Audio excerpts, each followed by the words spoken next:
ज्योतिष अपने भविष्य को जानने का एक सटीक साधन है।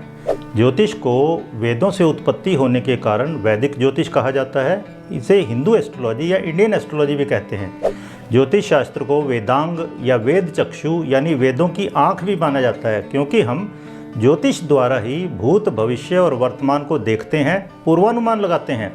ज्योतिष उस खिड़की की तरह है जिससे हम अपने जीवन पथ में यानी जीवन रूपी रास्ते में अपने भूत, भविष्य, वर्तमान में झांक सकते हैं। नमस्कार। ज्योतिष संस्कृत भाषा का शब्द है जो ज्योति और ईश की संधि है। ज्योति का अर्थ है प्रकाश और ईश का अर्थ है देवता।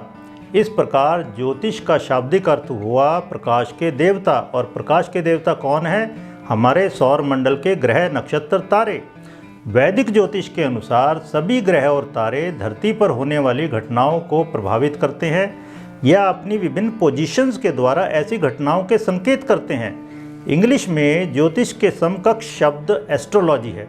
एस्ट्रो का तात्पर्य तारों या आकाशीय पिंडों से है जो प्रकाश के स्रोत हैं, और लोगोस का अर्थ है विज्ञान। इस प्रकार एस्ट्रोलॉजी उन सितारों के प्रभाव का विज्ञान है जो प्रकाश के स्रोत हैं। तो वैदिक ज्योतिष में आकाश में विचरण करने वाले 9 ग्रहों, राशि चक्र की 12 राशियों और 27 नक्षत्रों को जन्म कुंडली में 12 भावों में अंकित किया जाता है। इसे ही जन्मपत्री, जन्मांग या टेवा भी कहते हैं। So horoscope, we can say, is a two-dimensional sketch of the planetary positions at the time of the birth of the person. जन्म के समय जन्मपत्री में ग्रहों, राशियों और तारों की पोजीशन से पता चलता है कि व्यक्ति को जीवन में क्या क्या चीज़ें आसानी से मिल जाएंगी और किन किन चीज़ों के लिए उसे कड़ी मेहनत करनी पड़ेगी, कब अच्छा समय होगा, कब बुरा समय होगा। यहाँ तक कि विवाह के लिए भी कुंडली मिलान में इसका उपयोग होता है। यहाँ मैं थोड़ा संक्षेप में आपको ग्रह, राशि, भाव आदि के गहन अर्थ बताता हूँ। ग्रह का शाब्दिक अर्थ है पकड़ना, टू कैच होल्ड ऑफ। तो ग्रह वो आकाशीय पिंड है, वो हेवनली एंटिटी है जो कि हमारे मनो मस्तिष्क को पकड़ लेते हैं, बहुत गहन प्रभाव डालते हैं हम पर।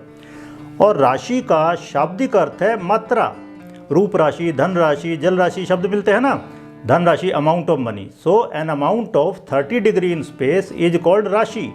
इंग्लिश का जो शब्द है साइन, वो इसके इक्विवेलेंट कहीं नहीं ठहरता, वो केवल चिन्ह। तो यहाँ राशि का बहुत गहन मतलब है। फिर जन्म राशि उसे कहते हैं जहाँ पे चंद्रमा बैठा हो कुंडली में। फिर लग्न है हमारे यहाँ शब्द जिसको इंग्लिश में असेंडेंट कहते हैं। असेंडेंट क्या है?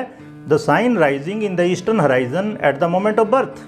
व्यक्ति के जन्म के समय उस स्थान यानी उस अक्षांश और देशांतर में जो राशि पूर्व दिशा में उदय होती है वो व्यक्ति का जन्म लग्न कहलाता है। लेकिन लग्न का शाब्दिक अर्थ है विवाह। तो व्यक्ति का उस राशि से विवाह हो जाता है और वो जिंदगी भर साथ नहीं छूट सकता। डिवोर्स तो हो सकता है व्यक्ति का, लेकिन जो राशि लग्न में आ गई वो दोबारा नहीं, कोई और नहीं आ सकती उसकी जगह। फिर एक शब्द मिलता है भाव, जिसको इंग्लिश में हाउसेज कह देते हैं। हाउसेज का सिंपल है मतलब घर, लेकिन भाव के बहुत गहरे मतलब है। भाव का मतलब है मन की एक विशेष स्थिति, एक विशेष मनस्थिति, एक अवस्था, ए पिक्यूलियर स्टेट ऑफ माइंड। जिस तरह चौथा भाव है मातृ भाव कह देते हैं उसको, या सुख भाव कह देते हैं। दशम भाव क्या है? कर्म भाव है। छठा भाव क्या है? रोग, ऋण, शत्रु भाव है। तो पूरी जिंदगी को 12 स्टेट ऑफ माइंड में डिवाइड कर दिया गया है वैदिक ज्योतिष में। धन्यवाद।